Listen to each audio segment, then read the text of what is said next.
If you're facing six figures in consumer debt, but don't want to refinance your house and lose out on your amazingly low interest rate, then a second mortgage might be a great option.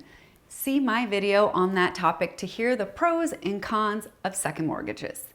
If you decide to go for it, then the next question becomes, what kind of second mortgage should I get? And that's what I'm addressing in this video. There are two kinds of second mortgages that are generally used for paying off debt. The first is a home equity line of credit, also known as a HELOC. The second type of second is a home equity loan. Stay tuned to the end to hear which one I'm recommending most often these days. So let's start with HELOCs. I think this is the one that is more well known. It works a lot like a credit card. You get approved for an amount, say $150,000, and then you get to use up to that amount. You can use a little and pay it back, or you can use some 1 month and use more than next month and not pay it back for a couple of months.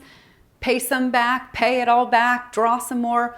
You can pay it all back and then use it all over again. It's a revolving balance during the draw period, which is the number of years that you can borrow the money that you're approved for. Oftentimes the draw period is 10 years and the payback period is 20 years. So this is a 30-year loan. A home equity loan can also be a 30-year loan, but here they give you all the money in a lump sum and then you pay it back monthly just like a regular mortgage. Because HELOCs are like a credit card, they also come with a variable interest rate. Home equity loans, also called closed-end second mortgages, come with a fixed interest rate. How high are these rates? Well, of course, they vary with what's happening with interest rates, but generally they're going to be higher rates than first mortgages, but lower than personal loans, and definitely lower than credit cards.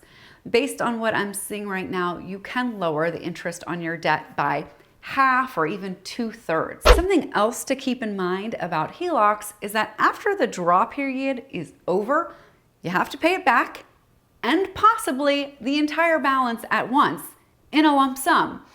I see HELOCs making more sense in the scenario when someone needs access to a lot of money, but they're not sure how much. Maybe they have renovation plans and aren't sure what they want to do or how much it will end up being. So the flexibility of a HELOC, which allows you to borrow only what you need and pay interest on only what you borrow, is appealing.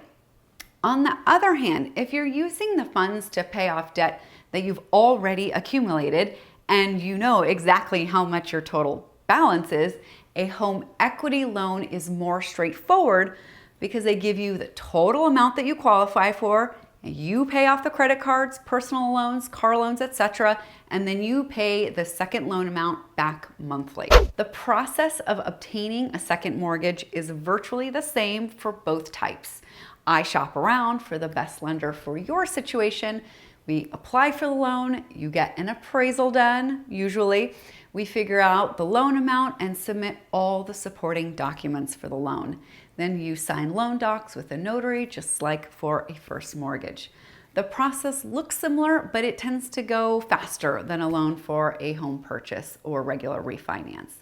It usually takes a few weeks to get them done. When it comes to paying off six figures in debt, I more often recommend home equity loans because they're more straightforward and less risky. Whatever type of second loan you use to consolidate debt, I highly recommend that you get financial coaching to help you build the habits and relationship with money you need to avoid sliding back into debt, as unfortunately happens a lot when people get out of debt.